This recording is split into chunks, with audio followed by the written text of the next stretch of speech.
فمن هذا الشيء c'est-à-dire ah oui d'accord alors أنت قلت نفس شخصية التلفزيون هذا زي زي الغرا شخصية التلفزيون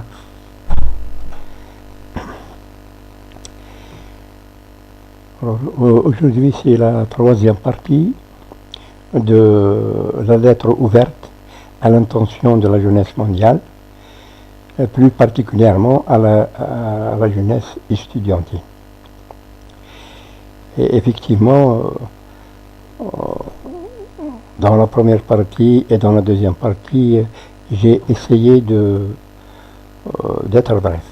J'ai essayé de brosser la situation d'une façon générale, et il est vrai que je n'ai pas essayé de faire vraiment de la broderie pour mes phrases. Il ne s'agit pas là d'enrichir les phrases. Je ne fais pas de la littérature. Pour moi, la langue française est une langue étrangère. Comme la langue arabe aussi, c'est une langue étrangère. Mais la langue nationale pour tous les peuples de l'Afrique du Nord, c'est la langue mazigh. Donc, j'essaye pour le mieux, pour essayer de faire passer le message en langue française, sans tenir compte de la construction de la phrase d'une manière parfaite ou pas. Ça, c'est pas mes intentions. Parce que je parle pour mettre les choses claires et non pour plaire. Donc, dans cette troisième partie, j'aurais voulu aussi insister sur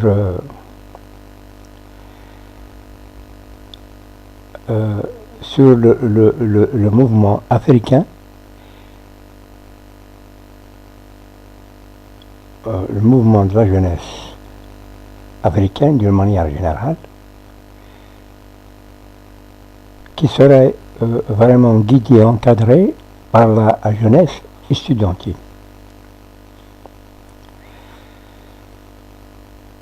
Cet éventuel mouvement qui est vraiment impératif, c'est pour essayer de soulever tout un mouvement à l'échelon mondial, c'est-à-dire à l'échelon de chaque continent, oui. La solidarité entre les mouvements de la jeunesse des 5 continents serait faite d'une manière structurelle et naturelle, du moment que c'est une mobilisation, c'est une automobilisation la plus naturelle du monde. Ce sont des universités qui se regroupent, c'est-à-dire qui doivent être en relation permanente avec l'ensemble des universités du monde, mais en commençant d'abord par les universités continentales. Concernant notre continent, parce que c'est notre continent qui est le plus touché, le plus perturbé, qui a tout le temps payé les erreurs, les fautes des gouvernements qui nous gouvernent, en plus de tous les sacrifices et de tout ce que l'Afrique a subi, de l'impérialisme, du colonialisme de toutes sortes. Donc le mouvement estudiantin du continent africain doit encadrer la jeunesse africaine d'une manière générale, dans le cadre de consolider l'Afrique aux Africains. C'est-à-dire, lorsque je parlais tout à l'heure des langues étrangères en Afrique, c'est vrai que l'Afrique est partagée en 3 zones linguistiques. l'arabophonie, la francophonie, l'anglophonie. Si nos frères africains, le francophone ou anglophone, utilisent cette langue comme étant une langue véhiculaire, par la force des choses et par la force des circonstances coloniales. Ils ne se réclament pas comme étant des Français du fait qu'ils utilisent la langue française comme langue officielle et comme langue véhiculaire. Ils ne se disent jamais qu'ils sont français. La même chose pour nos frères de l'anglophonie. Ils ne se disent jamais qu'ils sont britanniques. Mais le malheur, où se trouve, c'est les Africains arabophones. Et bien là, la langue arabe, c'est la langue la plus dangereuse, c'est pas la plus, c'est la seule langue qui est dangereuse au monde. Toutes les langues apportent quelque chose. Oui, toute langue est une richesse de plus pour tout le monde. Toutes les langues étrangères apportent quelque chose de plus pour tout le monde. Sauf la langue arabe. Oui, en connaissance de cause. Et pourtant, ça se voit. Inutile de le décrire. Parce que dès que quelqu'un parle arabe, hop, il se dit qu'il est arabe. Alors, c'est pas le même, c'est le cas pour ceux qui parlent français ou ceux qui parlent l'anglais. Et pourquoi? Et cette situation, personne ne l'a dénoncée. Donc la langue arabe ravage les personnalités authentiques, les identités authentiques, les cultures authentiques, les coutumes authentiques, le patrimoine historique authentique. Elle ravage, oui. Elle a ravagé, c'est comme un feu. C'est du feu, oui, qui a ravagé la culture de 21 pays. Je les ai cités, énumérés, c'est les 20e pays de la Ligue dite arabe. Parce que dans les 22 pays de la Ligue arabe, il n'y a qu'un seul pays qui est arabe, je le répète souvent, c'est l'Arabie Saoudite. Le reste, ce sont des faux arabes. Et cette langue-là a ravagé les cultures anciennes, les identités de ces 21 autres pays de cette langue. J'ai dit, c'est la politique coloniale, c'est fait exprès, et ça a été bien planifié, minutieusement appliqué, oui, et malicieusement inculqué. Oui, c'est le colonialisme et c'est l'UNESCO. C'est l'UNESCO qui est derrière tout ça. Donc, ce qui est la priorité des priorités de la jeunesse africaine, c'est de prendre des mesures sages, intelligentes et urgentes. Parce que ça ne demande absolument rien du tout, à part la volonté. Un minimum de volonté, c'est ce que notre jeunesse doit se récupérer, doit se saisir, doit récupérer sa conscience. Doit récupérer sa conscience et doit rejeter toutes les idées importées, faites à l'avance, sans être étudiées, sans être analysées, sans fondement. Oui. Donc, la jeunesse, le mot qui devait être lancé d'abord au niveau de chaque université, c'est d'abord de rejeter, comme j'ai dit, c'est toutes les expressions qu'on emploie au figuré pour défigurer le sens profond. Oui, pour fuir la vérité, on emploie des mots au sens figuré pour fuir toutes les vérités. Alors, je pense quand même pour aller plus vite, une décision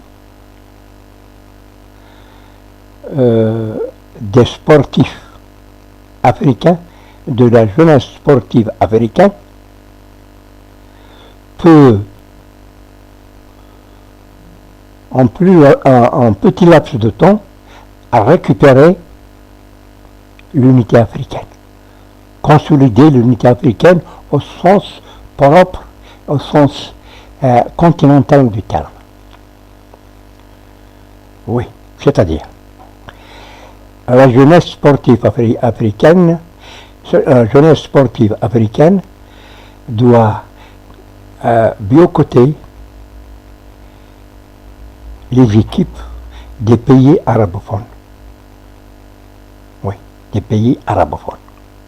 C'est-à-dire les pays qui se disent arabes, actuellement lorsqu'on dit Maghreb et tout ça, l'actuel l'Afrique du Nord, y compris l'Égypte. Alors on doit isoler, rejeter toutes ces équipes, refuser leur participation à toutes les compétitions sportives africaines. D'abord pour deux raisons. À partir du moment qu'ils se disent arabes, donc on ne peut pas être arabe et africain. Ça, c'est la même. Deuxièmement, à partir du moment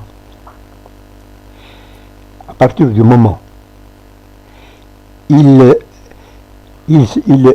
reconnaissent l'existence des Arabes en Afrique du Nord. Donc à ce moment-là, quels que soient les motifs, les causes pour lesquelles, la raison pour laquelle ils se trouvent ici, ce sont des étrangers.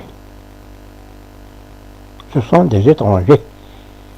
Et cette patrie, c'est une patrie africaine. Elle est partie intégrante de l'Afrique. Elle n'est pas partie intégrante de Saoudia. Parce que, je l'ai dit en maintes reprises, cette politique de l'UNESCO, du colonialisme franco-britannique et impérialiste, américano-russe,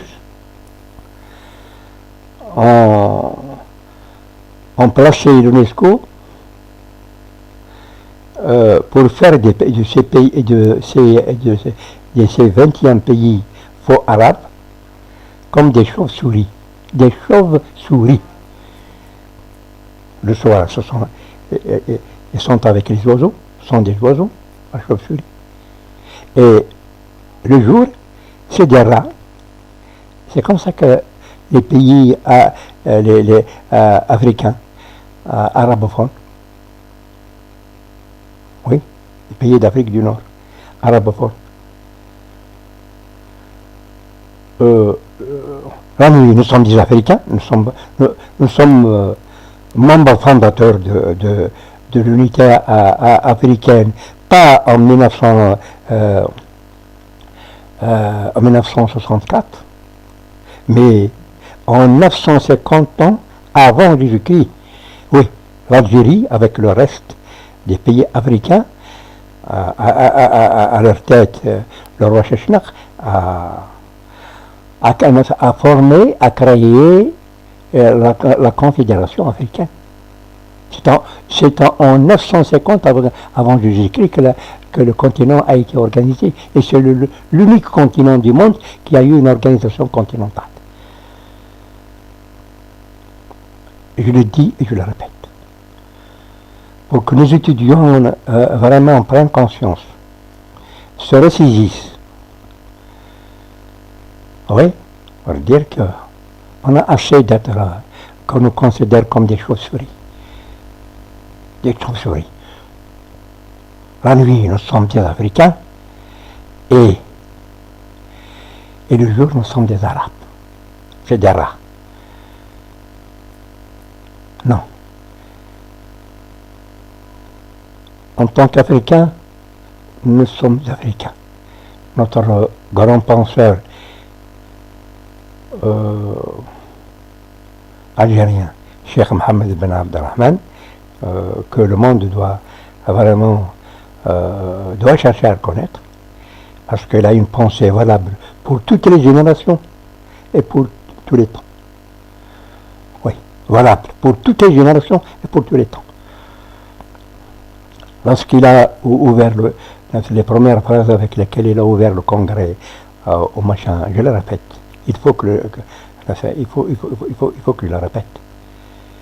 Lorsqu'il a ouvert le congrès constitutif qu'on appelait à tort Tariq Rahmani, alors c'est pas le Tariqa, c'est pas une confrérie, c'est un mouvement. Il a dit, et comment il a dit? Il a dit, nous étions des Amazirs. Nous sommes des Amazirs. Et nous resterons des Amazirs jusqu'à la fin du monde. Allons-y avec la bénédiction de Dieu.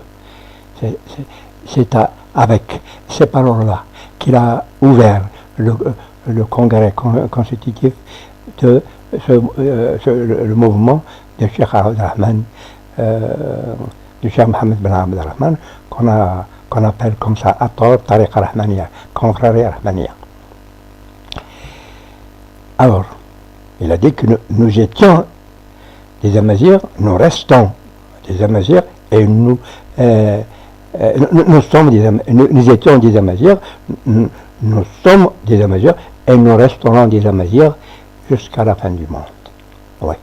Allons-y avec la bénédiction de Dieu. Oui.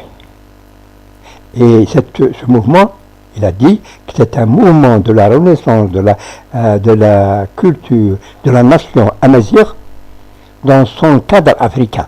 Dans son cadre africain, le continental. Donc, qu'on ne va pas accepter à ce que la politique colonialiste, franco-britannique et impérialiste américano-russe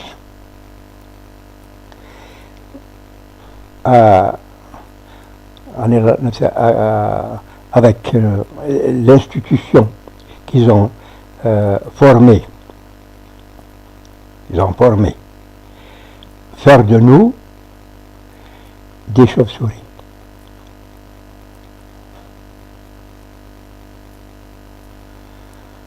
Oui. Et pourtant, on peut dire que, par exemple, en Europe, actuellement, il y a une quarantaine d'années seulement, qu'il y a cette organisation européenne, l'Union européenne. Mais chaque État garde son identité, sa culture, sa langue, son histoire, son patrimoine. Pourquoi ne pas faire autant pour cette association de l'arabophonie? De l'arabophonie. Il y a 45, 44 ou 46 pays de la francophonie. Mais aucun de ces pays à francophonie ne se dit qu'il est français. Oui. On peut dire que l'Égypte, l'Égypte république égyptienne, d'expression arabe. Oui, d'expression arabe, on peut dire ça. Mais dire que la République arabe égyptienne, elle la reconnaître, l'écrire, le dire, sans honte et sans peur, ni de Dieu, ni de personne, un faux témoignage sur plus de 80 millions d'habitants, sans compter les morts, depuis l'arrivée de Amr bin al-As, c'est-à-dire l'arrivée de l'islam, à ce jour. Alors là, il n'y a que c'était la jeunesse qui pourrait mettre de l'ordre dans les expéditions. Oui. Et c'est en mettant, on peut, comme j'ai dit, il faut essayer de convaincre, en commençant par les parents, par les amis, par les voisins, par tout le monde, par le professeur, et dire, est-ce que vous perdez quelque chose lorsque vous dites la vérité? Il faut dire que arabophone, d'accord, d'expression arabe, d'accord, mais de dire arabe, c'est un faux témoignage, c'est un mensonge. Vous reniez l'identité de toute une nation avec une civilisation millénaire. Oui. Nous sommes en avance par rapport aux Arabes de 1529 ans. Oui. En avance. Oui. Notre calendrier commence seulement à partir de 950 ans avant Jésus-Christ. Donc nous sommes en avance par rapport aux Européens de 950 ans, et nous sommes en avance par rapport aux Arabes de 1529 ans. Alors toute cette civilisation va être effacée par un mot arabe. Alors lorsque vous dites à vos parents, à vos amis, à vos professeurs, qu'est-ce que vous perdez en disant la vérité? Est-ce qu'en disant ça, vous perdez quelque chose? Bien au contraire. En disant ça, vous gagnez, vous récupérez votre identité. Vous réveillez votre esprit. Vous réveillez votre conscience. Vous remoralisez votre personnalité. Oui. Vous ressuscitez votre identité, votre personnalité. Oui. Tout ça, c'est des actions nobles. C'est des actions nobles. Alors, pourquoi vraiment pourquoi hésiter de dire la vérité? Qu'est-ce qui vous fait croire qu'en disant la vérité, ça va vous arriver quelque chose?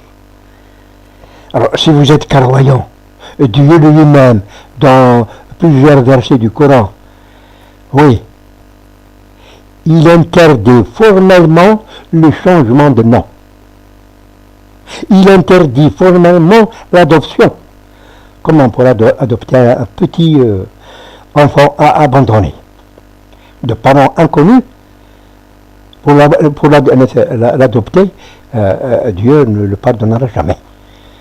L'élever, le prendre en charge convenablement, c'est une action des œuvres plus que charitables. Dieu va récompenser avec une récompense vraiment la meilleure récompense qu'il aura au paradis. Mais lui donner son nom, l'adopter en lui donnant son nom, Dieu ne pardonnera jamais cet acte. Oui. Oui. C'est ce qu'il a. Les versets du Coran sont clairs. Et Dieu a donné le pouvoir à l'humanité de dire ce qu'ils veulent, de faire ce qu'ils veulent. Arriver à l'insulter, des gens qui insultent Dieu. Non seulement ils ne le reconnaissent pas, ils le reconnaissent, mais ils l'insultent. Il leur a donné ce pouvoir. Mais après, bien sûr, le jour du jugement, il sait ce qu'il va faire de ces gens. Mais il leur a donné quand même le pouvoir de le faire, de l'aider. Mais ce qu'il n'a pas donné, le seul pouvoir qu'il n'a pas donné à l'être humain, c'est de choisir ses parents ou de choisir ses enfants. Donc, personne ne peut nier ses parents, peut les changer. Il est le fils de plein et de plein, cela. Il faut les changer. Nier toute une série de millions d'ancêtres parce que un certain homme s'appelle Michel Aflaq, oui, sous les ordres du machin, du grand espion Laurence d'Arabie, avec une politique conjointe franco-britannique, et avec l'appui de toutes les puissances. Alors, on fait de nous des chauves-souris.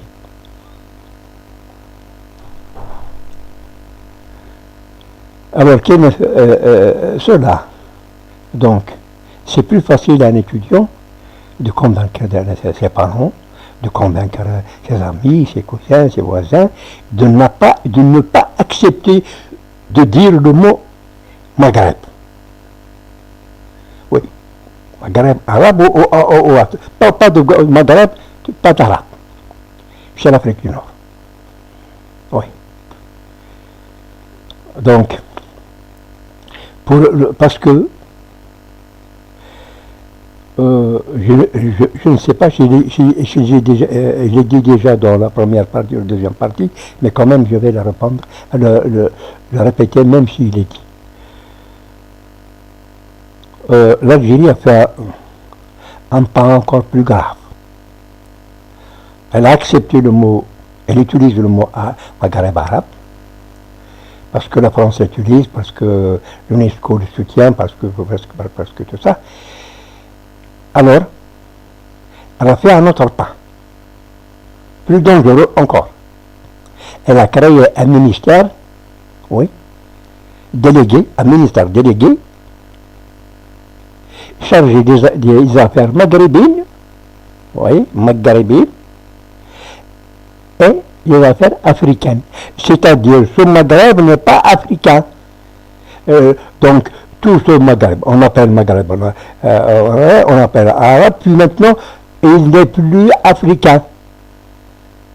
Africain.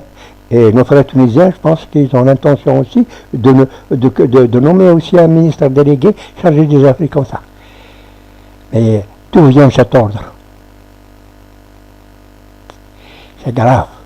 L'Algérie qui est en bonne position pour défendre la politique de Chechnak et de Massilissa, avec sa citation connue, l'Afrique aux Africaines, donc elle est très bien placée, très bien indiquée, en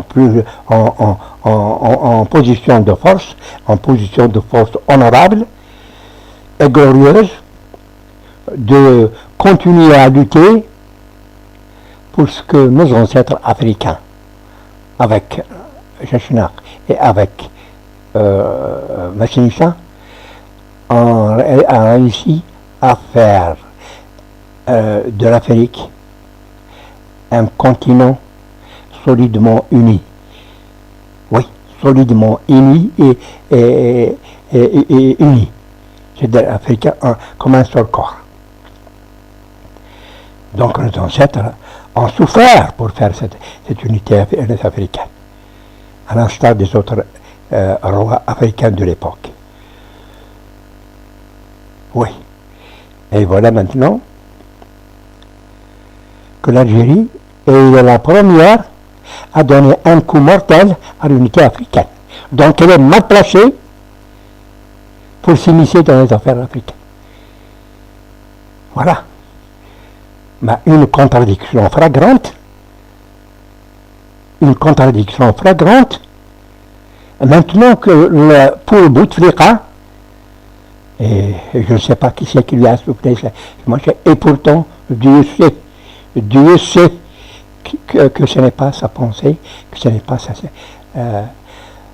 pas sa politique.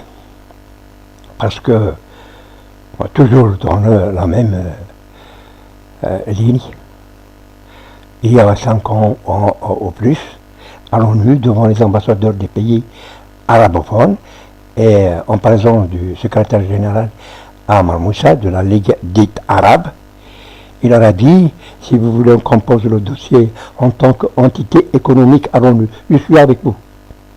Mais si vous voulez poser le dossier en tant qu'arabe, moi, je suis amazigh, je suis amazigh, je suis amazigh. Elle a répété 3 fois. Ouais, il a dit là où il faut, aux régions qu'il faut, devant les gens qu'il faut. Mais puisqu'il a été censuré, la France n'a pas commenté ça, l'Égypte aussi n'a pas commenté ça, donc le ministre de Bouteflika, le ministre de l'information de Bouteflika a censuré Bouteflika. Mais ni la radio, ni la télévision, ni les journaux, qu'ils soient étatiques ou privés, personne n'a commenté cette déclaration, combien est historique. Combien est historique. Vraiment, il est le seul pays arabophone à avoir le courage de le dire. Ah ouais, durant plus de 2 siècles. Durant plus de 2 siècles, aucun Algérien, responsable algérien, ne l'a dit là où il le faut et devant les gens qu'il faut. Mais lorsqu'il il se voyait tout seul, personne ne l'a soutenu, alors que normalement, les jeunes, les gens qui ont poussé la jeunesse de la Kabylie, 116 martyrs tombés au champ d'honneur, qui revendiquaient la langue nationale, la langue amazigh. Oui. Les gens qui ont poussé à le faire, ils pouvaient le faire avec téléphone. C'est des gens qui étaient très forts, bien positionnés. Ils pouvaient l'exiger au gouvernement sans pousser notre jeunesse à mourir. Mais ils n'ont pas fait. Ils ont préféré pousser nos jeunes à mourir. Et nos jeunes répondent toujours à l'appel de la nation, à l'appel du nationalisme. Oui, les 126 jeunes morts tombés au champ d'honneur à Tizi-Ouzou, ce sont des martyrs à ajouter aux 1,5 million de martyrs algériens. Oui. Si pour certains ne sont pas des shahids, certains renégats, mais pour Dieu et pour tout citoyen conscient, digne de lui-même, ces jeunes, ce sont des martyrs. Alors, Bouteflika,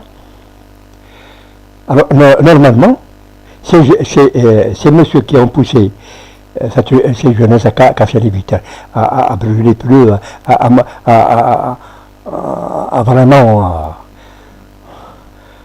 à se manifester, à mourir vraiment comme ça.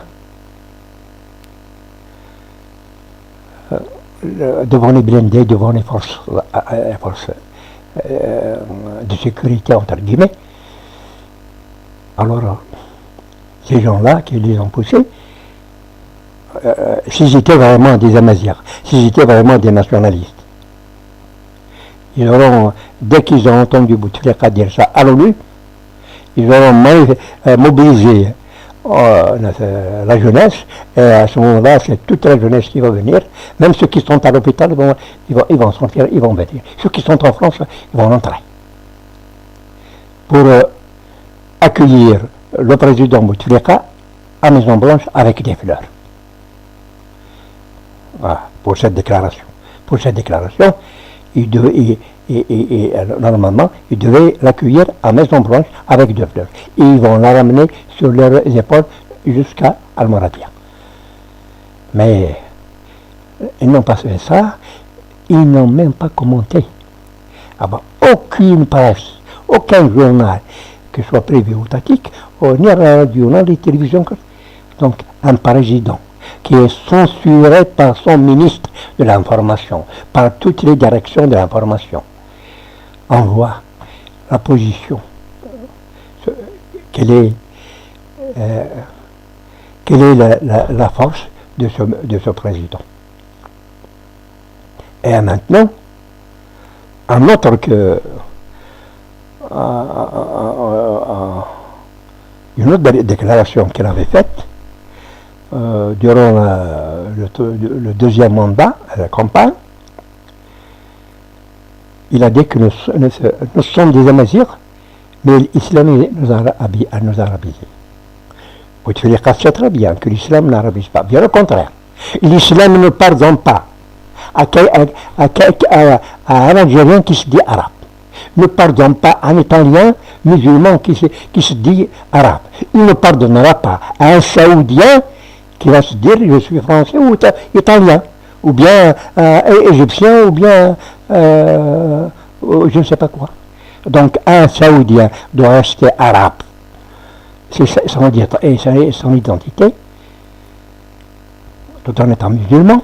Un Italien doit rester italien tout en étant italien. Un Africain doit être africain, restant africain tout en étant un musulman. Cette politique déjà a été faite appliquée par le prophète Mohammed sallallahu alayhi wa sallam, que Dieu, que le salut de Dieu soit sur lui. Oui, il y avait parmi beaucoup d'étrangers qui ont embrassé l'islam, les premiers qui ont embrassé l'islam, la plupart ce sont des étrangers. Commençons par Bilal el-Habashi, Abu Suhaib al-Rumi, Suleiman al-Farisi et beaucoup d'autres. Mais ils parlaient que l'arabe, ces bonhommes-là. Mais Dieu, le prophète leur a dit, il faut garder, il faut reprendre. Il y a ceux qui ont peur de l'identité. On appelle tel garçon de flamme. On dit travailleur de tel patron, etc. Mais elle leur a dit, non, récupérez votre identité, parce que l'islam n'accepte pas ce qui est faux. Eh bien, on appelle Bilal el-Habashi, on n'appelle pas Bilal al-Arabi. Et pourtant, il ne parlait que l'arabe. Abu Suhaib al-Rumi, c'est un Rumi, oui, un italien. On l'appelle Abu Suhaib al-Rumi. C'est pas arabe, Abu Suhaib arabe, alors qu'il est élevé en Arabie Saoudite, il parle que l'arabe. Suleiman al-Farisi, Samarania, la même chose. Donc, l'islam n'arabise pas.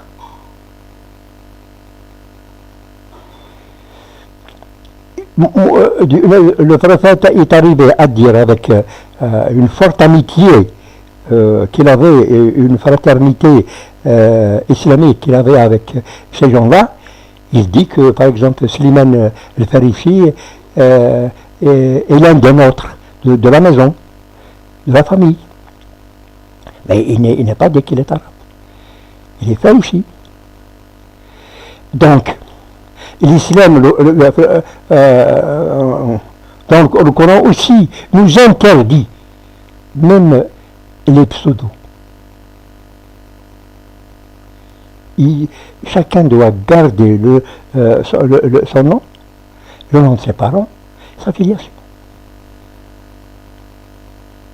Alors, donc, Bouteflika, c'est tout ça. Mais c'est le ballon qu'il avait jeté dans les deux camps, en même temps, d'un seul coup de pied, bien sûr, il a chuté un ballon dans les deux camps. Dans les des camps de ce qu'ils disent islam. Le Majlis al-Islam al-Ala, que j'appelle moi Majlis al-Islam al-Ama. C'est un conseil soumis et aveugle. Oui. Le Majlis al-Islam al-Ala, le Conseil supérieur islamique, c'est un conseil soumis et aveugle.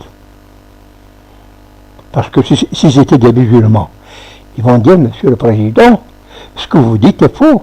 Il ne faut pas accuser l'islam. L'islam, au contraire. L'islam interdit formellement le changement de nom, le changement d'identité.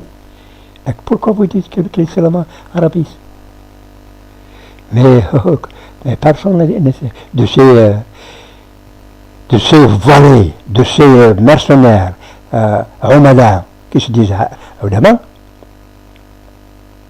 ils sont chez les baptistes, ils travaillent pour le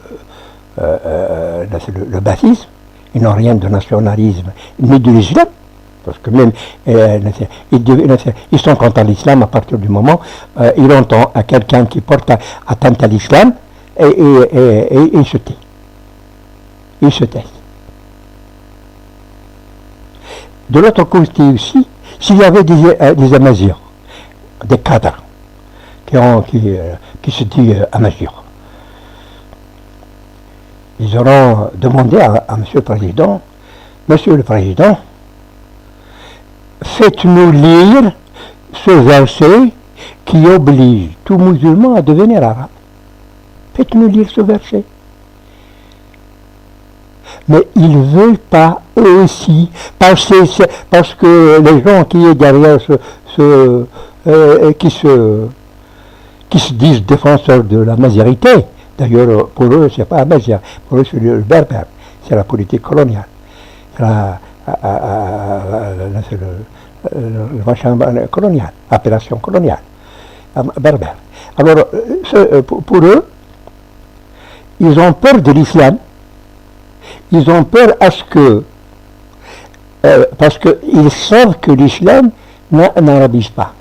Alors, lorsque on voit que l'islam n'arabise pas, donc l'islam il soutient la majorité, il soutient l'identité, il soutient toutes les véracités et ce qui est authentique. À ce moment-là, ils ne peuvent pas jouer sur la carte française, la carte coloniale. Donc, dans les deux camps, personne n'a réagi. Et Bouteflika sait. Alors, il sait maintenant qu'en Algérie, il n'y a pas d'islam. Comme en Algérie, il y a la majorité, mais il n'y a pas de cadre amazigh et digne de son nom, qui doit encadrer ça avec une foi ardente, avec un nationalisme sincère, pur et dur. Donc, c'est toute une population, d'accord, une population de jeunes surtout, qui milite pour ça, contre vents et marées, mais ils n'ont pas de cadre valable, de cadre digne de son nom, la matière digne de son nom. Alors donc, Bouteflika, hop, on vient vraiment avec un renfort de l'extérieur et de l'intérieur aussi, parce qu'actuellement, le baptisme, les cadres de baptisme sont presque algériens. Au Moyen-Orient, il n'en reste pas grand-chose. Par exemple, au niveau international, le baptisme est représenté par l'actuel envoyé de l'ONU et de la Ligue des Arabes, Brahimi, Akhdar Brahimi, un grand baptiste qui n'a rien d'algérien, qui n'a rien de musulman, qui n'a aucune dignité. Oui.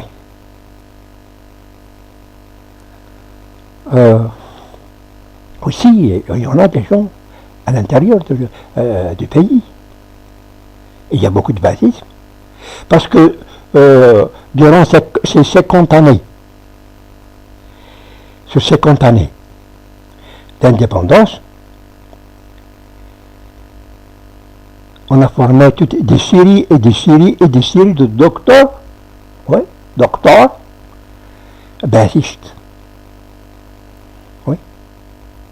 Dans l'entête, il y a rien à part le baptisme. Vous prenez n'importe quel docteur, vous questionnez sur n'importe quel sujet, soit historique, culturel ou religieux, c'est des vides. C'est le baptisme pour lui. C'est tout. On leur a donné des diplômes basistes, docteurs basistes. Oui, il est vrai que dans cette dernière partie, j'ai parlé du 50e anniversaire de l'indépendance et j'ai parlé du bilan. Mais en parlant sur ce sujet, je vais en parler par la suite sur le bilan.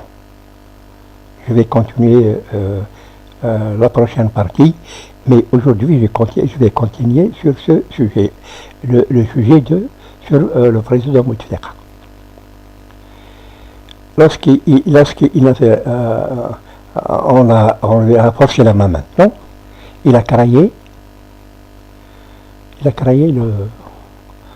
un ministre délégué chargé des affaires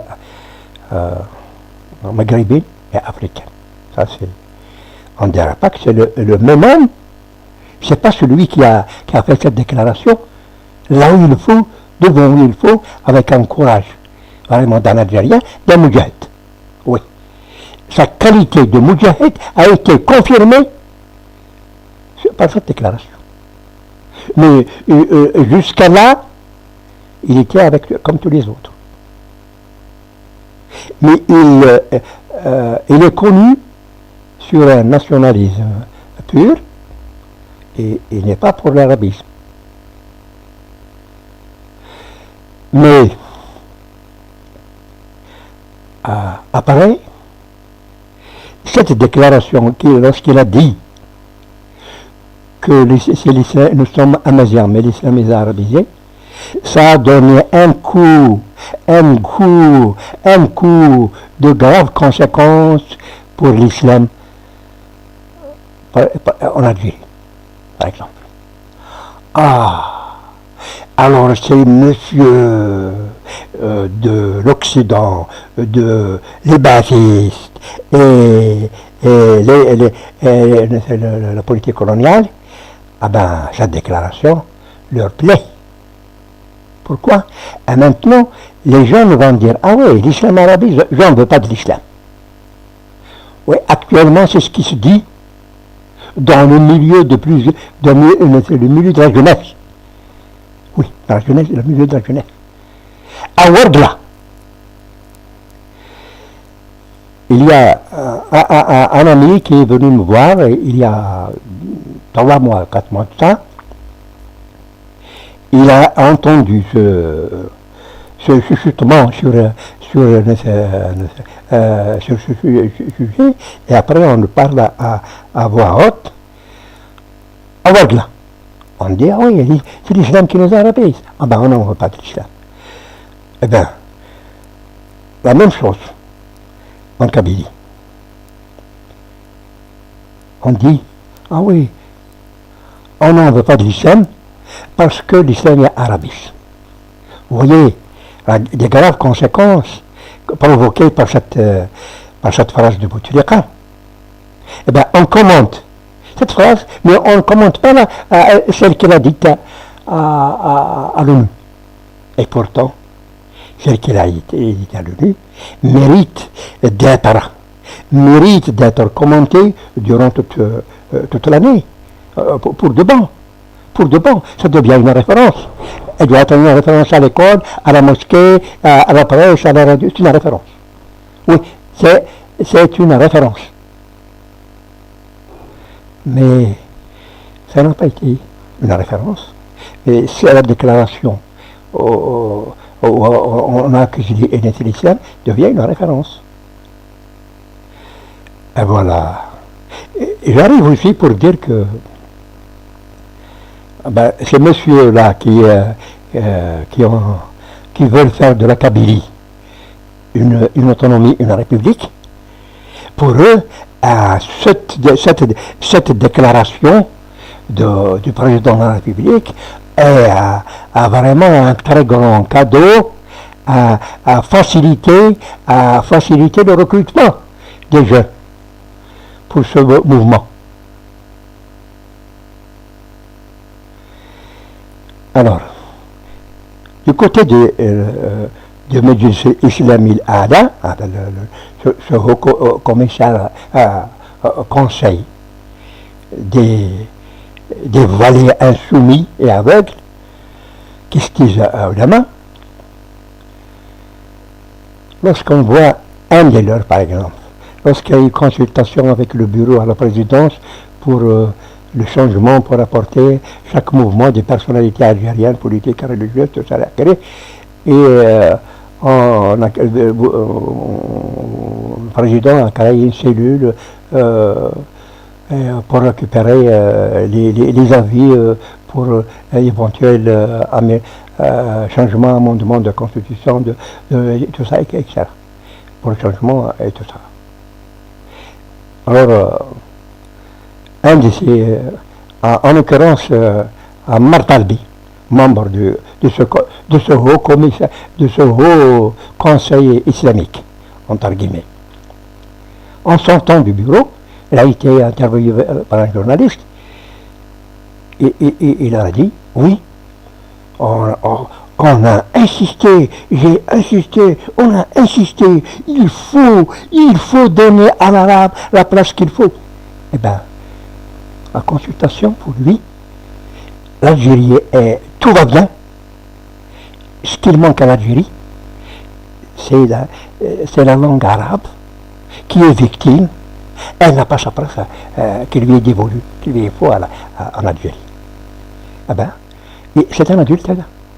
Est-ce que c'est un adulte? Il n'a même pas une maturité d'un adulte. Lorsqu'il sait que l'Algérie, oui, a eu des ulama qui ont donné les règles grammaticales au niveau primaire et moyen, et au niveau supérieur aussi. L'Ajaroumia Ibn Gharoum, celui qui a donné des règles grammaticales à la langue arabe, et Ibn Matayan, et les deux mecs-là, du village Laros, l'Alfia, les mille verts. Il y a combien de zaouïas ouvertes en Algérie? Ma famille, oui, ma famille, oui, a fondé 5 zaouïas. Ils ont été démolis 2 fois par la France. Il me reste encore 2. Oui, Tifrit Nait el-Hajj et Sidi Amara. Et Sidi Amara el-Hajj, à Bouzgan. Oui.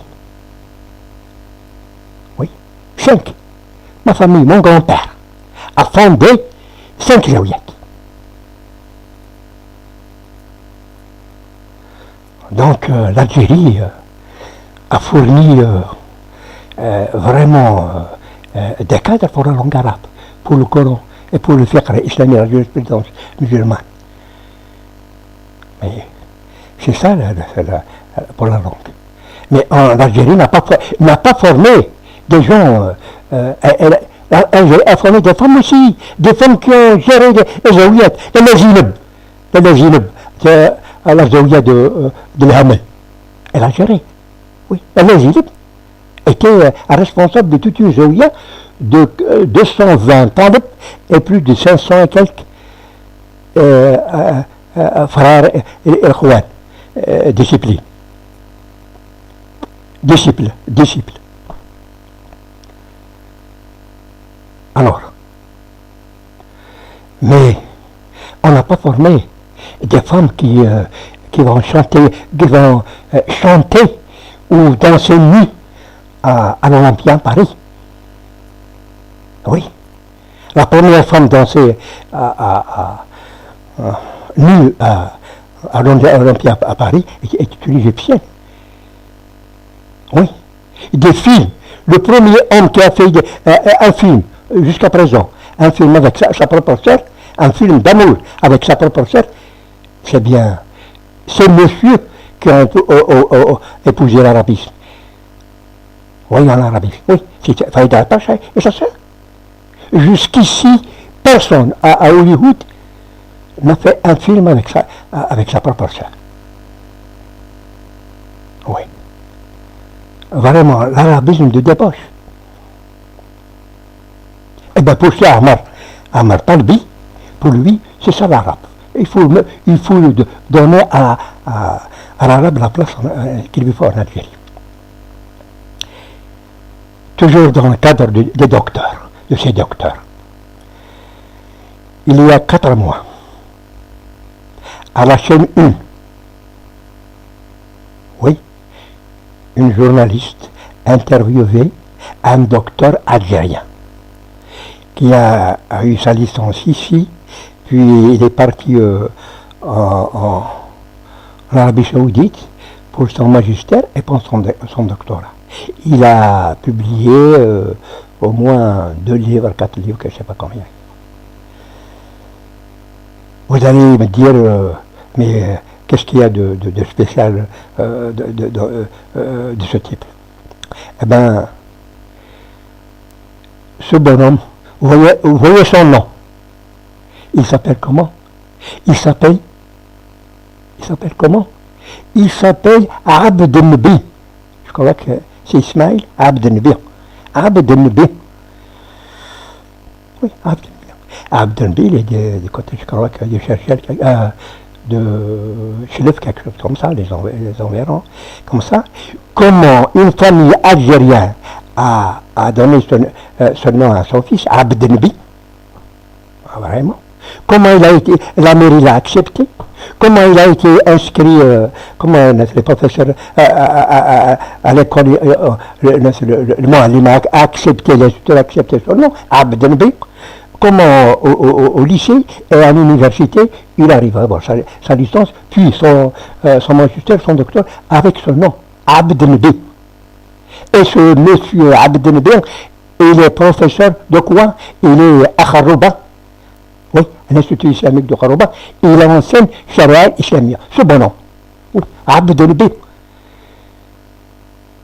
Ah oui. Vous voyez, quelqu'un qui a fait toute sa carrière avec ce nom, ça veut dire qu'il n'y a pas d'islam en Algérie, mais je sais islami Ala et Ama. Oui, puis à l'université, personne ne lui a fait cette remarque, tout le monde l'a accepté avec son nom. Et puis en Arabie Saoudite, ils l'ont accepté avec son nom. Et il revient, et il enseigne de Sharia al-Islamiyya à l'université. Aucun étudiant, aucun professeur ne lui a fait sa remarque. Vous voyez comment les cerveaux de notre jeunesse est drogué. Comment? Toute une foule d'étudiants, personne n'a réussi à lui dire comment. Un professeur, un docteur qui s'appelle comme ça, Abd Nabi. Alors où est cet islam?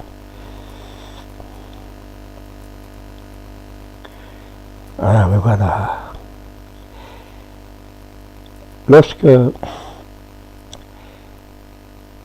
Pour voir exactement ce qui se passe dans ce monde musulman, voir ces docteurs, oui,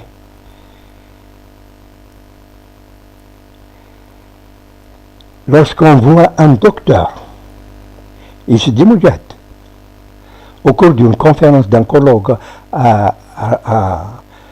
sur le Moukharani, le grand insurgé, le grand résistant, responsable militaire de l'adjoint de Cheikh Mohamed Hamzan Cheikh Ahden, de la résistance de 1871. Il y avait 16 professeurs, dont seulement 4 Algériens, les autres, plutôt 12 professeurs, dont seulement 4 Algériens, les autres sont des étrangers. Et vraiment, on parlait vraiment, il y a des archives partout, surtout en Tunisie, sur le Moukharani, l'importance de Moukharani. Eh ben, à la fin, dans les débats, un docteur, parmi ces docteurs baptistes, il ne trouve pas à dire. Donc il y a 12 conférences par des imminents conférences. 8 ce sont des étrangers, 4 Algériens. Et ils ont parlé selon les archives, avec archives à l'appui. Il n'a pas trouvé à dire ce docteur. Oui, parmi les docteurs algériens, formés depuis 62, bahistes. Quelques questions qu'elle avait posées. Il dit, est-ce que Mokrani était un chérifien, était un noble? Reste à savoir, est-ce que Mokrani était un noble? Un noble. Vous voyez le baptisme, comment c'est un docteur. Et il se dit aussi Moudjahid. Oui. Et je ne vais pas me gêner pour citer son nom. C'est un Filali, un certain Filali, docteur Filali. Oui. Et des Aurès. Il a posé cette question. Alors là, je me suis emporté. J'ai dit, ce bonhomme, moi je le connaissais déjà. J'ai dit, ce bonhomme qui a posé cette question. Alors, il est inutile de dire sa tendance. Et inutile de le dire. C'est clair. Quelqu'un qui demande, est-ce qu'un grand moudjahid comme Mokrani, oui, s'il est noble ou pas, ah ben, vraiment, il y a quelqu'un arabisé, une cervelle arabisée, une conscience endormie, une personnalité perdue, qui peut poser cette question. Oui. Et une idée tordue, une conscience perdue et des idées tordues. J'ai dit, ce monsieur qui a posé cette question, d'après lui, qui est l'homme le plus noble? C'est Bilal al-Habashi ou Abi Lahab? Et pourtant, Bilal al-Habashi, c'était un esclave, ouais, qui se vendait au marché en Saoudie. Et Abi Lahab est le cousin, l'oncle paternel de Mohammed, du prophète, que le salut de Dieu soit sur lui. Mais quel est le noble? Je ne dis pas le plus noble. Je dis quel est le noble?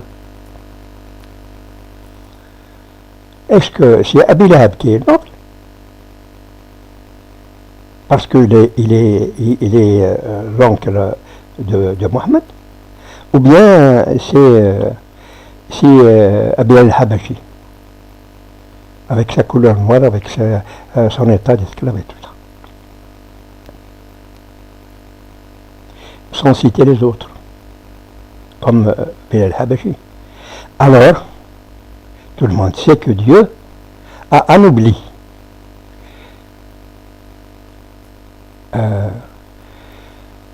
Bilal al-Habashi. Il est parmi les plus proches de Dieu. Oui. Min al-Muqarrabin, les proches de Dieu. Oui. Alors que Abi Lahab et les autres cousins de Mohammed vont partir à l'enfer. Ils sont maudits. Ils sont maudits. Des cousins du prophète maudits.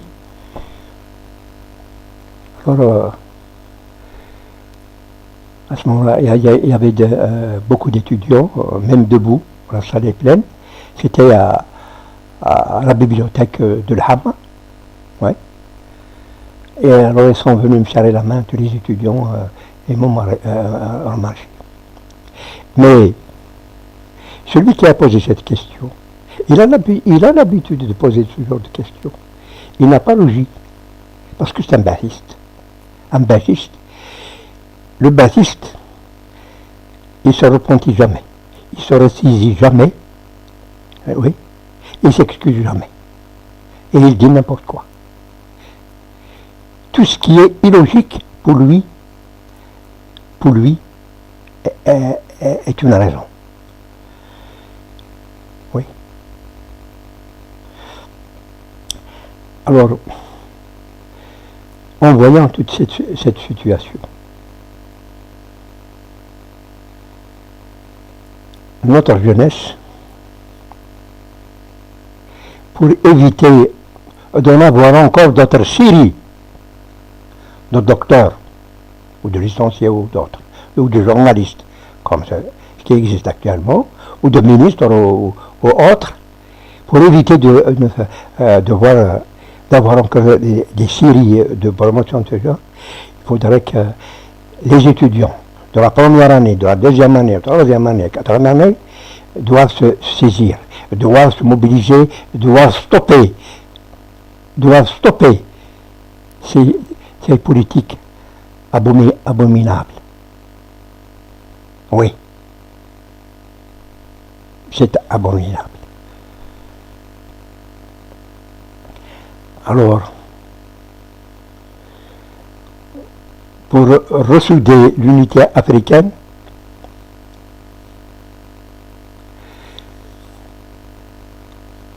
je le répète, je crois que Mohamed V, Sa Majesté Mohamed V, peut mettre de l'ordre en Afrique, peut régler tout aider notre jeunesse africaine à régner en tant que jeune, libre, indépendant et souverain.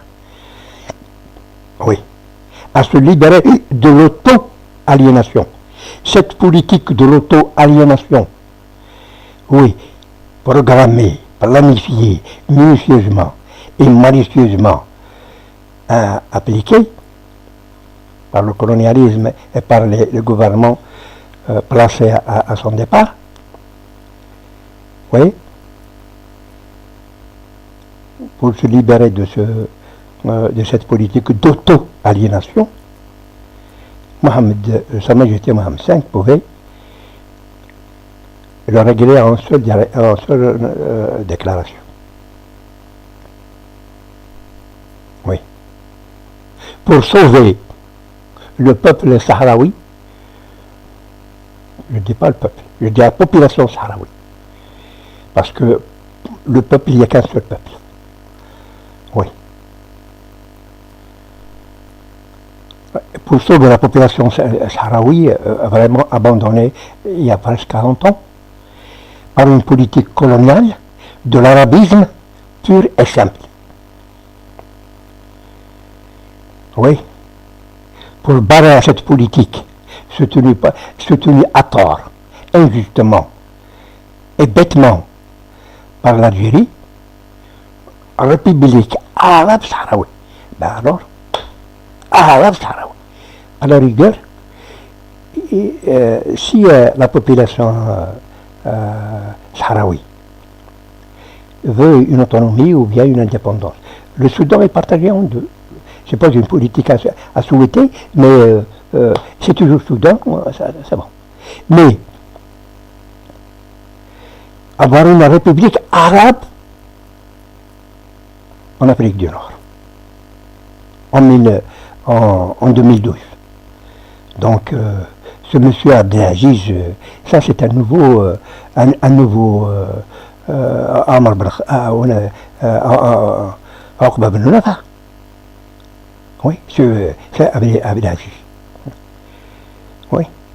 Et pourtant, je connais très bien, je dis bien, je connais très bien Mustafa El-Wali. J'ai eu beaucoup de contacts avec lui. Il n'était pas du tout dans ce sens d'arabe. C'était un Sahraoui, africain, amazigh à 1000%. D'ailleurs, sa mort est louche. Oui, elle est louche. J'ai connu aussi l'ancien ministre des Affaires étrangères de ce reste. Je l'ai vu en Libye à l'hôtel Libya Palace.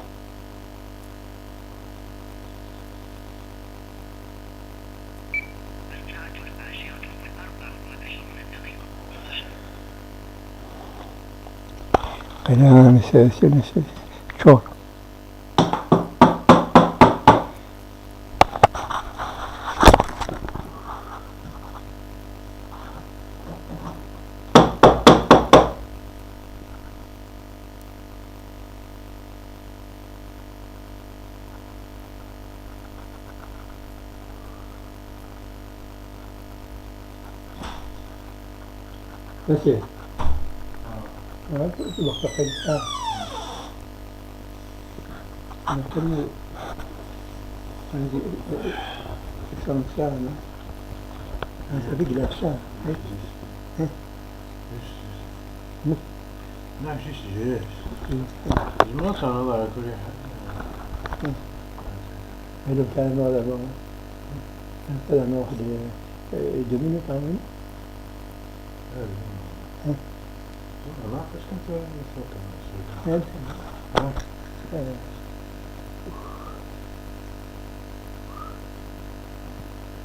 ما أنا كمان كذا ما أمو نابيت أنا متقابل كل فرق اشتريته أقول لك كنت قرأت كذا